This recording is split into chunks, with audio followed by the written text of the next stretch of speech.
యోబు గ్రంథము మొదటి అధ్యాయము. ఊజు దేశమునందు యోబు అను ఒక మనుష్యుడుండెను.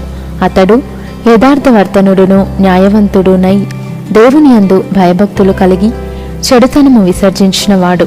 అతనికి 7 కుమారులను 3 కుమార్తెలను కలిగిరి.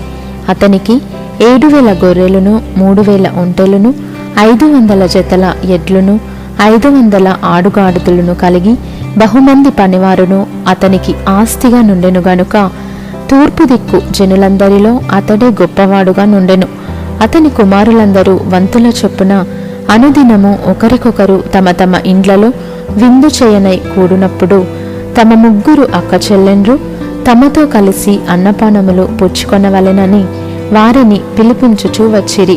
వారి వారి విందు దినములు పూర్తి కాగా యోబు తన కుమారులు పాపము చేసి తమ హృదయములలో దేవుని దూషించురేమో అని వారిని పిలువనంపించి వారిని పవిత్రపరచి అరుణోదయమున లేచి వారిలో ఒక్కొక్కని నిమిత్తమై దహనబలి నర్పించుచూ వచ్చెను. యోబు నిత్యము అలాగున చేయుచుండెను. దేవదూతలు యెహోవా సన్నిధిని నిలుచుటకై వచ్చిన దినమొకటి తటస్థించెను. ఆ దినమున అపవాదియగు వాడు వారితో కలిసి వచ్చెను.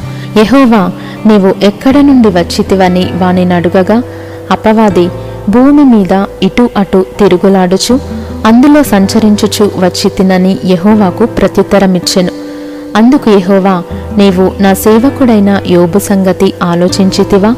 అతడు యథార్థవర్తనుడును న్యాయవంతుడునై దేవుని యందు భయభక్తులు కలిగి చెడుతనము విసర్జించినవాడు. భూమి మీద అతని వంటి వాడెవడునూ లేడు అని అడుగగా అపవాది, యోబు ఊరకయే దేవుని యందు భయభక్తులు కలవాడాయన. నీవు అతనికిని అతని ఇంటివారికిని అతనికి కలిగిన సమస్తమునకును చుట్టూ కంచె వేసితివి గదా. నీవు అతని చేతి పనిని దీవించుచుండుట చేత అతని ఆస్తి దేశములో బహుగా విస్తరించి ఉన్నది.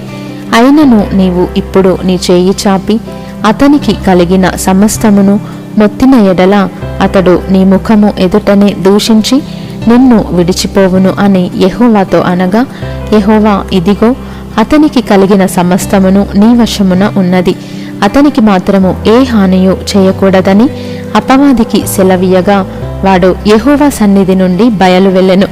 ఒక దినమున యోబు కుమారులను కుమార్తెలను తమ అన్నయ్య ఇంట భోజనము చేయుచు ద్రాక్షరసము పానము చేయుచునుండగా ఒక దూత అతని యొద్దకు వచ్చి, ఎద్దులు నాగలి దున్నుచు గాడిదలు వాటి సమీపమున మేయుచునుండగా షెబాయీయులు వాటి మీద పడి వాటిని పట్టుకొని పోయి ఖడ్గముతో పనివారిని హతము చేసిరి.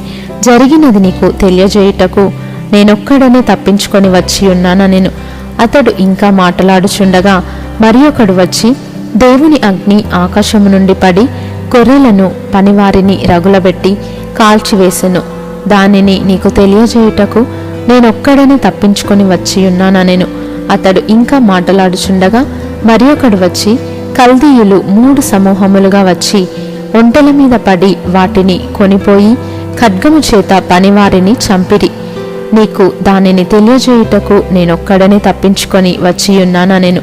అతడు మాటలాడుచుండగా వేరొకడు వచ్చి, నీ కుమారులను నీ కుమార్తెలను తమ అన్నయ్య ఇంట భోజనము చేయుచు ద్రాక్షరసము పానము చేయుచుండగా గొప్ప సుడిగాలి అరణ్య మార్గముగా వచ్చి ఆ ఇంటి 4 మూలలను కొట్టగా అది యవ్వనుల మీద పడినందున వారు చనిపోయిరి. దానిని నీకు తెలియజేయుటకు నేనొక్కడనే తప్పించుకొని వచ్చి ఉన్నానెను. అప్పుడు యోబు లేచి తన పై వస్త్రమును చింపుకొని తల వెంట్రుకలు గొరిగించుకొని నేల మీద సాష్టాంగపడి నమస్కారము చేసి ఇట్లనెను, నేను నా తల్లి గర్భములో నుండి దిగంబరినై వచ్చి తిని దిగంబరినై అక్కడికి తిరిగి వెళ్ళెదను. యెహోవా ఇచ్చెను, యెహోవా తీసుకొని పోయెను.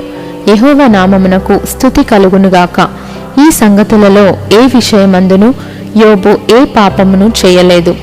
దేవుడు అన్యాయము చేసెనని చెప్పలేదు.